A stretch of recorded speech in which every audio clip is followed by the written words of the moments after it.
The first thing Nia Brooks saw when she walked into the Meridian Club was not her cousin's engagement flowers, or the champagne tower, or the white linen tables glittering beneath soft Atlanta light. It was a demolition permit, folded in half beside her place card, tucked under a gold-rimmed plate, as if someone had mistaken cruelty for a party favor. Her name had been written in looping calligraphy at a small table near the service doors, close enough to the kitchen that every time a waiter pushed through, warm air smelling of butter and garlic brushed against her back. 31 years old, African American, a little over 340 pounds, wearing an emerald dress that made her dark skin glow and her full body impossible to reduce to someone else's apology. Nia stood there with the paper in her hand, while the family she had come to feed watched her discover that tonight's celebration had been built around her humiliation. Across the room, her cousin Alana lifted one manicured hand to show off her engagement ring. Aunt Denise held a champagne flute like a judge holding a sentence, and Trevor Whitman, the groom-to-be who had once kissed Nia outside her mother's cafe, before deciding her cousin came with better financing, smiled as if he had been waiting all evening for her to understand where they had placed her. Nia did not unfold the permit at first, because some part of her already knew that paper could cut deeper than knives when people you loved used it properly. She looked at the little table, at the single chair angled toward a fake ficus, at the narrow gap between the dessert cart and the service station, where her body would barely fit without apologizing to furniture, and she felt the old familiar instruction rise inside her. Smile. Be easy. Do not give them the satisfaction of seeing you hurt.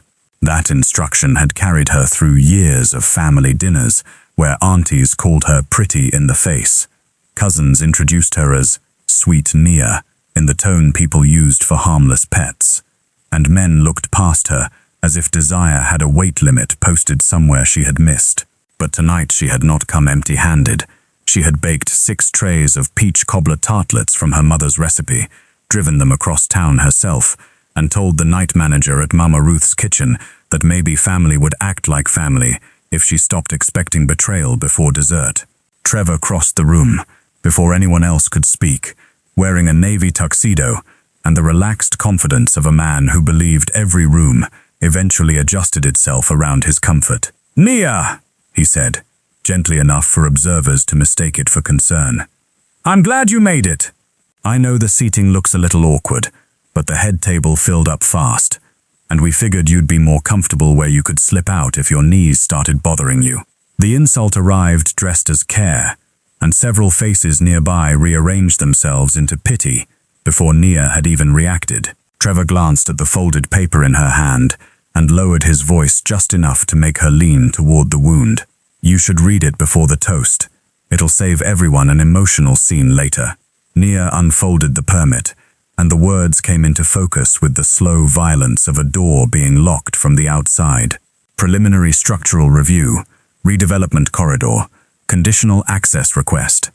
Mama Ruth's kitchen appeared halfway down the page, under a parcel number she knew by heart because she had written it on loan forms, insurance renewals, tax appeals, and every desperate document required to keep her mother's dream breathing after the funeral. Her throat tightened, but her mind, trained by 3 years of survival and 12-hour restaurant days, caught the detail that did not belong. The form had not been approved. It had been submitted. Someone had started the process, but they still needed one thing to move forward, and the blank marked owner consent sat there waiting like an open mouth. Trevor wanted her afraid enough to fill it. Aunt Denise arrived with Alana at her side, both of them perfumed and shining, their smiles sharpened by the confidence of numbers. They had more relatives here, more money in the room, more people willing to call pressure wisdom if it came from someone wearing diamonds. "Baby, nobody is trying to hurt you," Aunt Denise said, touching Nia's forearm with fingers cool from her glass. "Your mother worked herself to death in that kitchen, God rest her soul, and we don't want to watch you do the same, because you're too proud to admit some dreams become burdens. Trevor has found a way for everybody to walk away blessed, and you sitting over there making faces at paperwork is not going to change what's best." Alana looked embarrassed, but but not enough to be kind. "It's not personal," she said, which was how people made betrayal sound like weather. "The block is changing, Nia. Trevor knows investors, Marcus knows city people, and you know the cafe has been struggling. We thought if you heard it tonight, with everyone around, maybe you wouldn't feel alone." Nia looked from her cousin's ring to Trevor's careful smile and understood suddenly that this was not an engagement party with an unfortunate conversation attached. This was a staged intervention with candles, champagne, and witnesses. They had seated her near the service doors so she could be reminded of her place before they asked her to sign away the only piece of her mother still anchored in brick and grease and cinnamon steam. They had invited enough family to make refusal look selfish and enough strangers to make pain behave. For a moment, she saw her mother at the cafe's old prep table, broad hands flour-dusted, humming Sam Cooke, while teaching Nia that food remembered people if you made it with respect. Then she saw the blank consent line again, and grief, instead of breaking her, hardened into something useful. "I'm not signing that," Nia said. Her voice was not loud, but it carried, because the room had been waiting for her to perform defeat. Trevor's smile thinned in a way that showed the man beneath the polish. "You don't have the money to fight this. You barely have the money to fix your walk-in cooler." He stepped closer, still careful to look tender from a distance. "Don't let pride make you ugly tonight." The word ugly moved through her body like a match dropped into oil. Nia had been called many things by implication, by joke, by silence, by men who praised her cooking and never touched her hand in public. But hearing that word from Trevor, inside a room where her family had arranged her like an object to be negotiated, made something old and obedient, finally refused to kneel. "I'm not fighting it alone," she said, and the sentence came out before she knew what would follow. "My attorney already reviewed the corridor plan, and my partner knows about the pressure campaign." Trevor's eyes narrowed. "Partner? My boyfriend," Nia said, stepping deeper into the lie, because retreat suddenly felt more dangerous than invention. "Kang Min-jae. He works in Korean logistics and acquisitions, and he told me not to sign anything you put in front of me." The effect of the name was not dramatic to everyone, but it was immediate in the people who mattered. Trevor's left hand tightened around his glass. Marcus, Nia's older cousin who had been laughing near the head table with two city contractors, stopped mid-sentence and looked toward the entrance. One of Trevor's groomsmen turned pale enough for Nia to notice beneath the amber light. Aunt Denise, who knew nothing about Korean logistics but knew fear when it passed through men with money, looked from Trevor to Marcus and changed her tone without changing her smile. "Well," she said brightly, raising her voice for the room, "isn't that a surprise? Nia has a serious boyfriend now, and apparently he gives legal advice." Alana laughed too quickly. "Where is he then?" Nia felt the lie open beneath her feet.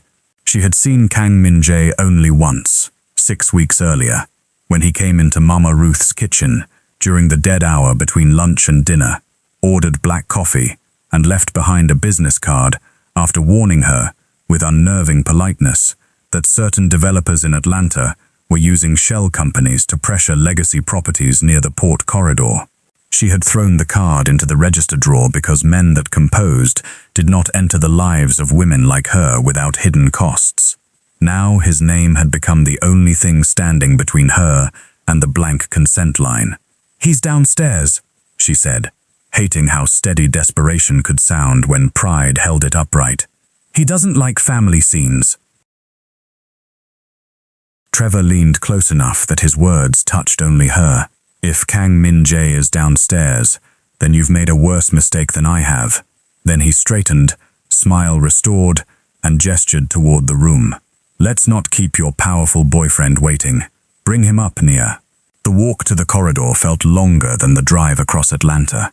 Nia moved past framed photographs of governors, charity galas, and brides who had never been asked to prove they deserved a seat, her emerald dress whispering around her legs, her breath held high in her chest so it would not shake where people could see. In the women's lounge, she locked herself in the last stall, pulled open her purse, and dug beneath lipstick, receipts, and a spare cafe key until her fingers found the thick white card. Kang Min-jae, Han River Consolidated. No title, no slogan, no effort to impress. Just a number printed in black ink so precise it looked less like contact information than a boundary. She stared at it for 3 seconds, then called before courage had time to become common sense. He answered without greeting. "Miss Brooks," he said, and the sound of her name in his calm, lightly accented voice made her close her eyes, because he did not seem surprised. Behind him, she heard traffic, a low exchange in Korean, then the muted hush of a car door sealing out the city. "Tell me which paper they gave you." Nia forgot the speech she had prepared in panic. "You knew. I knew they would try tonight," he said. "I did not know they would be foolish enough to do it in public." She pressed one hand against the stall door, suddenly angry because fear was easier when it had somewhere to go. "You left me a card instead of telling me my family was planning to ambush me at an engagement party." "I left you a card because you did not trust me yet," Min-jae said, his voice remaining controlled in a way that made the honesty more unsettling. "Trust taken too early becomes another form of pressure." Nia swallowed. Outside the lounge, laughter rose and fell from the dining room, the sound of people enjoying the minutes before a woman either saved herself or became entertainment. "I used your name," she said. "I told them you were my boyfriend." For the first time, silence entered the line with weight. Then, far below the windows, tires whispered against the curb in a clean, synchronized stop. "Then come out of the bathroom," Kang Min-jae said. "If I am going to be your lie, I would prefer to do it in person." When Nia stepped into the corridor, she saw him through the glass doors at the end of the hall. Tall, 40, or close to it, dressed in a charcoal overcoat over a black suit, his hair swept back from a face built for restraint, with 2 Korean men behind him, and the night gathered around his shoulders like weather that had chosen a side.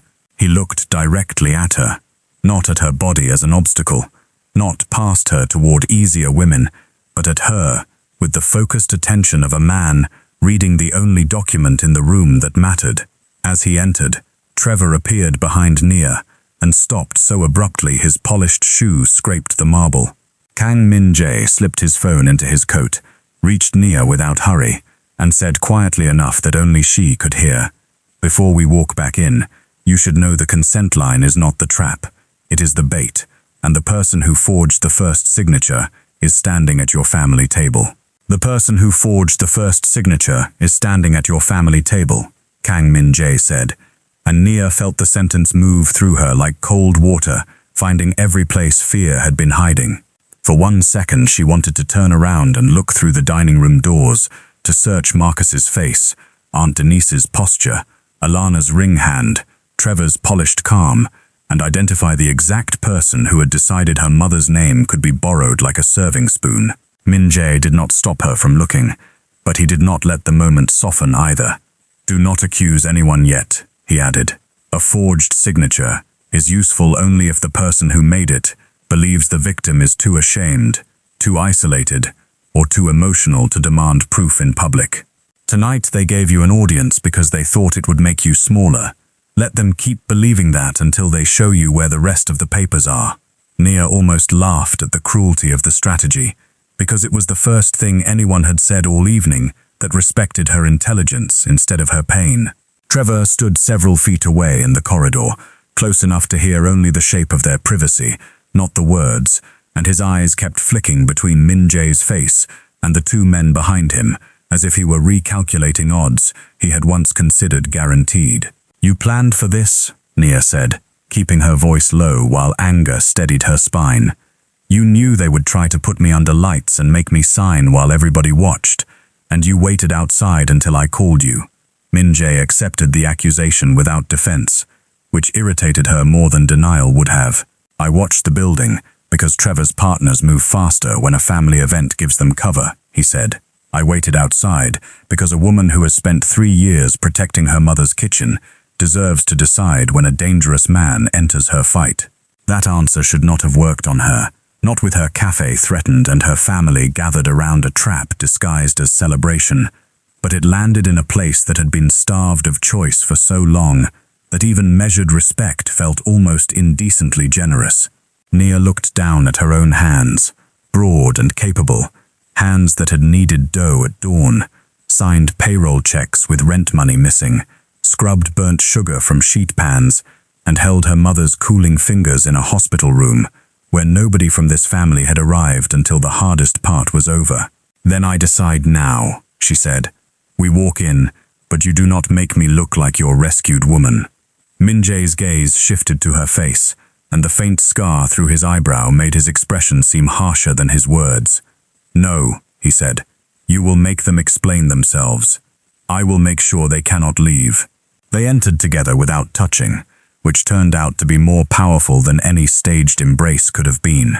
Nia walked first, carrying the folded permit in one hand and her phone in the other, while Min-jae followed half a step behind, as if her body, full and dark and steady in emerald silk, had become the line everyone else would now have to cross. The dining room adjusted to them in waves. A waiter slowed near the champagne tower. Marcus lowered his glass. Aunt Denise's smile appeared, disappeared, and returned wearing better manners. Alana reached instinctively for Trevor, but Trevor had not come back to her side yet, and that empty space beside the bride-to-be told Nia more than any confession could have. When Min-jae's men took quiet positions near the exits, no one raised a voice, but several people suddenly remembered urgent reasons to check their phones. Aunt Denise approached with a brightness so brittle it could have cut skin. "Mr. Kang, we are honored," she said, stretching the word honored until it covered every earlier insult she hoped he had not seen. "Nia told us you were downstairs, but you know how she is when she's upset. We were only trying to discuss some practical family matters before emotions got too high." Nia watched her aunt speak to Min-jae instead of her, and the habit was so automatic, so revealing, that it gave Nia the first clean opening of the night. "Aunt Denise," she said, placing the permit on the nearest table, "if this is family business, answer me as family. Who gave Trevor's development group permission to submit this request?" The question moved through the room and came back wearing silence. Marcus stood, adjusting his cuffs, buying time in the masculine way of men who believed stillness belonged to them. "Nia, you are making this uglier than it needs to be," he said. "Nobody forged anything. Your mother talked for years about wanting the family to look after you if the restaurant became too much, and some of us took that responsibility seriously enough to explore options." He turned slightly toward the guests, performing reason for the room.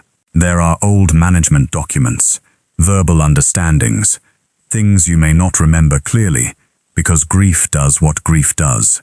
Nia held his gaze and felt something almost peaceful open beneath her anger.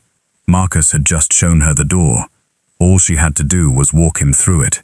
"Then show me the documents," she said. "Not later, not through Trevor, not after you explain what my grief supposedly made me forget.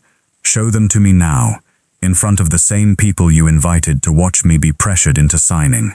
Trevor finally stepped forward, and the smile he wore now was stripped of warmth. "That is not how legal review works," he said.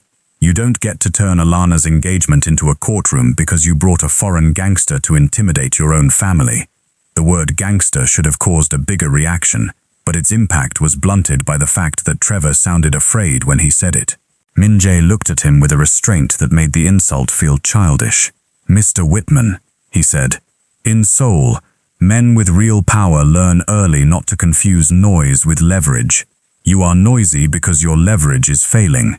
He reached inside his coat, removed a slim envelope, and placed it beside the permit. "This is not evidence for court. It is a copy of an email your associate sent this morning to the demolition consultant, asking whether the restaurant owner could be made to appear mentally unstable if she resisted." He attached photographs of Miss Brooks, taken without her consent outside her kitchen after midnight. Nia did not touch the envelope. She did not need to. The room had already changed its breathing. Aunt Denise stared at Trevor as if discovering, too late, that the snake she had invited indoors did not become less venomous because it wore cufflinks. Alana whispered his name, and in that whisper, Nia heard the first crack in a fantasy purchased on credit. Trevor's face hardened, but Marcus moved before him, reaching for the envelope with a speed that betrayed panic. Nia stepped between him and the table, and the look she gave him stopped him more effectively than Min-jae's men could have. "Do not reach over me again," she said, and because the sentence came from years of swallowed smaller sentences, even the servers near the kitchen doors went still. Marcus lowered his hand, but his anger had nowhere elegant to go.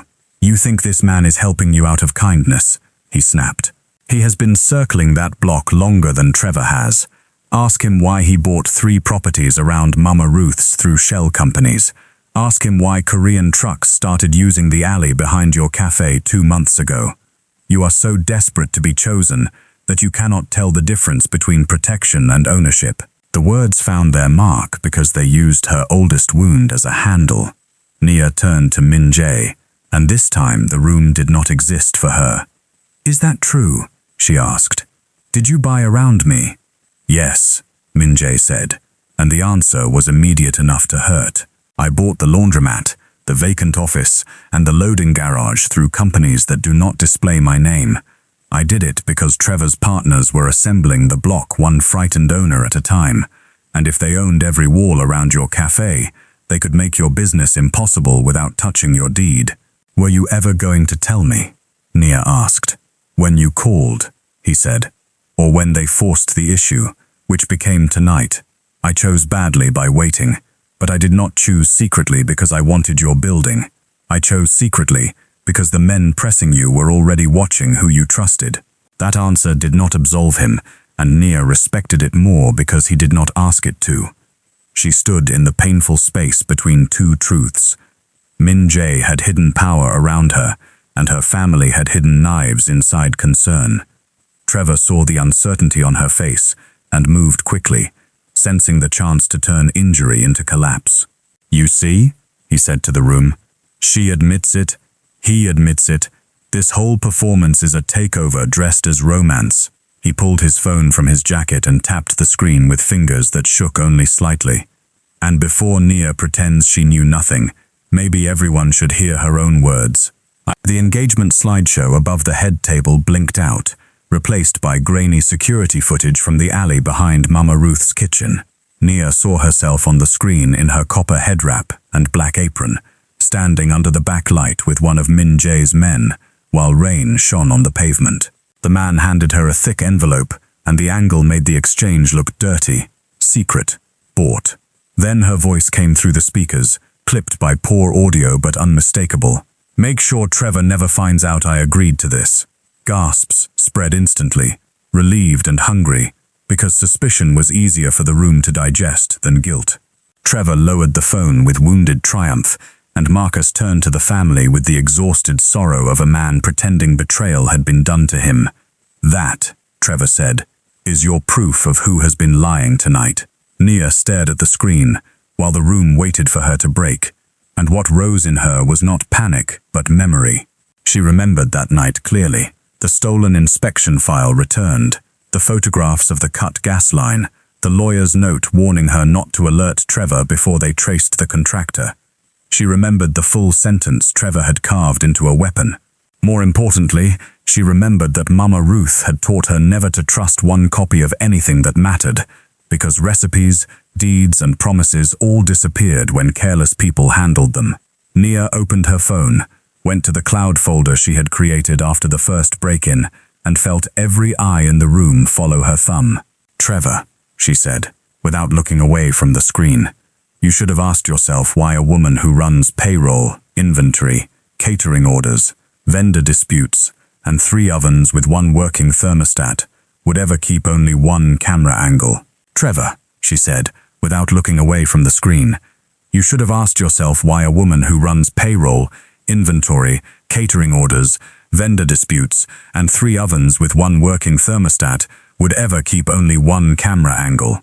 Nia connected her phone to the club display with hands that had finally stopped trembling, and when the second video opened, it did not show a secret payment under rain and bad light. It showed the alley from above, with sound clear enough to catch the hiss of water in the gutters and the tired scrape in her own voice after a 14-hour shift. The room watched Min-jae's man hand her the envelope, watched Nia open it and pull out the stolen inspection folder, the photographs of the gas line someone had cut behind her kitchen, and the letter from her attorney telling her to document every threat before responding. Then the full sentence played. clean and complete. Make sure Trevor never finds out I agreed to this meeting until my lawyer files, because if he knows we have proof, he'll run before the contractor talks. Nobody moved toward dessert now. Nobody lifted a glass or reached for a phone with confidence. Trevor's edited clip still hung in memory, but the full recording had stripped it of power and left behind something uglier: intention. Nia let the video continue because she had learned from her mother that if you pull a tray from the oven too early, the center collapses no matter how pretty the edges look. On screen, her own voice asked whether the contractor had named who paid him, and Min-jae's man answered that the contractor had not named Trevor yet, but had identified Marcus as the family contact who arranged after-hours access to the back corridor. Nia heard Aunt Denise make a small wounded sound, not because the accusation shocked her, but because it had become audible to witnesses. Marcus looked toward the exits where Min-jae's men stood without ceremony, and the practical animal inside him finally understood that leaving would look like guilt arriving late to its appointment. Alana stepped backward from Trevor, her engagement ring catching chandelier light with the useless brilliance of something suddenly worth less than the finger carrying it. "You told me she was unstable," she said, and her voice cracked not from innocence, but from the humiliation of realizing she had repeated his lie in public. "You said the restaurant was failing because the insult to her mother should have made Nia reckless, and maybe that was what Trevor expected. One final emotional explosion he could point to as proof that everyone had been right about her. Instead, she felt Min-jae near her but not in front of her, felt the whole room waiting to see whether she would become the woman they had described or the woman they had underestimated, and she chose the second one, with the calm of a person signing her own name for the first time. "You're right about one thing," she said. "A video is not enough."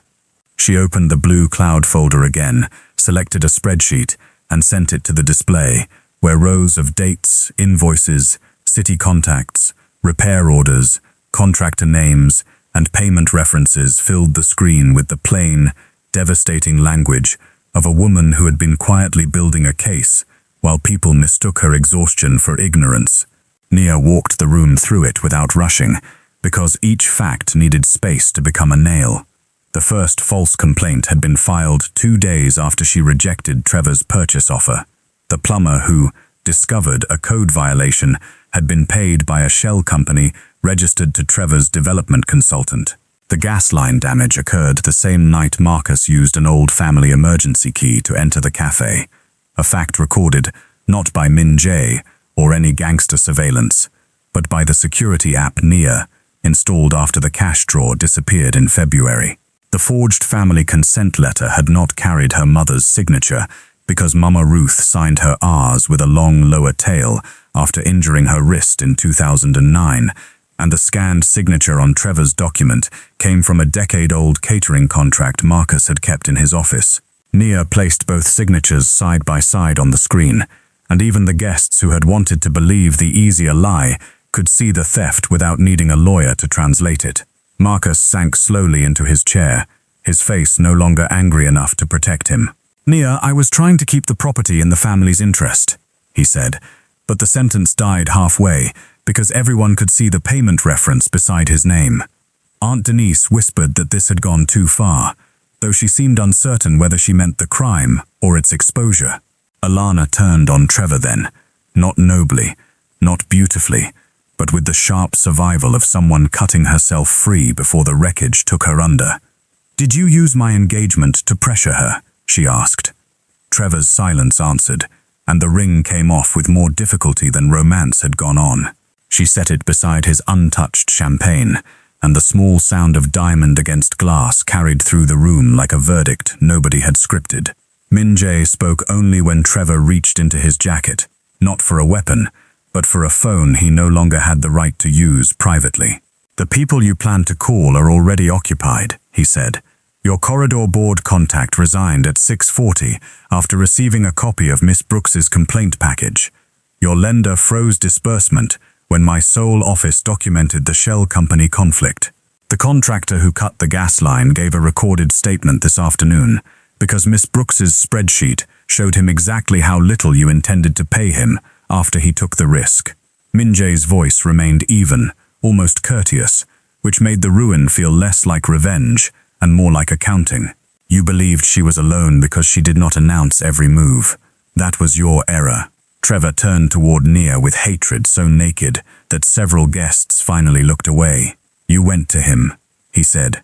You put your mother's place in a mobster's hands and call that strength. Nia felt the old sting in the word mobster, not because she believed Trevor's moral concern, but because Min-jae's world did cast a long shadow, and she was not foolish enough to pretend danger became romance simply because it stood on her side tonight. She looked at Min-jae, and he met her eyes without asking her to clean him up for public comfort. Then she turned back to Trevor. I went to my cameras, my files, my lawyer, my staff, my vendors, and every scrap of paper you thought I was too tired to read. Mr. Kang did not save my mother's kitchen for me. He made sure the men you borrowed power from could not bury what I found. That distinction mattered, and Nia saw it land. Not with everyone, perhaps not with the people who had enjoyed misunderstanding her, but with enough witnesses for the story to leave the Meridian Club differently than it entered. Club security arrived first, called quietly by the manager after the gas line footage played. 2 city investigators followed, not bursting through doors with theatrical timing, but coming from a downstairs lounge where Nia's attorney had asked them to wait until the signed permit discussion began, because tonight had never been a rescue mission, and Nia had not walked in unarmed. Trevor's face finally emptied when he saw them, and Marcus covered his eyes with one hand, as if darkness could give him back the hour before truth became procedural. No one dragged anyone out. That would have been too mercifully dramatic. Instead, names were taken, statements requested, phones preserved, and Trevor was escorted toward a private office with the stunned obedience of a man who had discovered that consequences did not need to shout. When the room began to break apart, it did so without dignity. Guests invented emergencies. Aunt Denise tried to reach for Nia, then seemed to remember every earlier touch and let her hand fall. "Baby, I didn't know it was like this," she said, and Nia believed her in the narrowest possible way, because Aunt Denise had not known the details, only the direction of the harm, and had considered that enough. Nia gathered the folded permit, her blue folder, and the copied signature sheets with the care of a woman collecting bones after a storm. "You knew I was being cornered," she said. "You just thought cornered was where I belonged." Outside the Meridian Club, the night air pressed cool against Nia's face, carrying the smell of rain, valet exhaust, and some faint sweetness from the pastry boxes still stacked in her car. Min-jae walked beside her without touching her, and that restraint felt more intimate than the possessive performance she had once imagined needing. "Your attorney is very capable," he said. "She frightened my Atlanta counsel." "Good," Nia said, and the laugh that followed was tired, rough, and real enough to surprise them both. She looked toward the street, then back at him, allowing herself to see the man clearly. Korean, powerful, dangerous in ways she still needed to understand, but not the author of her courage. "Tomorrow morning, Mama Ruth's opens at 6. If your people are still using my alley, they can start by carrying flour before they carry secrets." Min-jae lowered his head, and the almost smile that touched his mouth looked like something he did not give away carelessly. "I will tell them to dress for work," he said, "and I will come myself, if you allow it." Nia held his gaze a moment longer, aware of the ruined engagement behind her, the saved kitchen ahead of her, and the unfamiliar space in between, where a woman could choose without begging to be chosen. "You can come," she said, opening her car door before he could do it for her. "But understand me clearly, Kang Min-jae. In my mother's kitchen, nobody gets treated like a king unless they wash their hands first." By dawn, the first tray of biscuits rose in the oven at Mama Ruth's kitchen, while a Korean Mafia Boss, in a rolled-up dress shirt, peeled sweet potatoes badly under the supervision of a 340-pound black woman who had walked into a room built to shrink her and walked out with her name, her evidence, and her inheritance intact. The block outside was not magically safe, her family was not magically healed, and Min-jae's shadow would not become harmless simply because it had fallen gently across her door. But when the breakfast crowd came in, Nia stood behind the counter with flour on her cheek and her mother's ring on a chain at her throat, and every person who ordered coffee heard her say, steady as sunrise, "Welcome to Mama Ruth's. We're not going anywhere."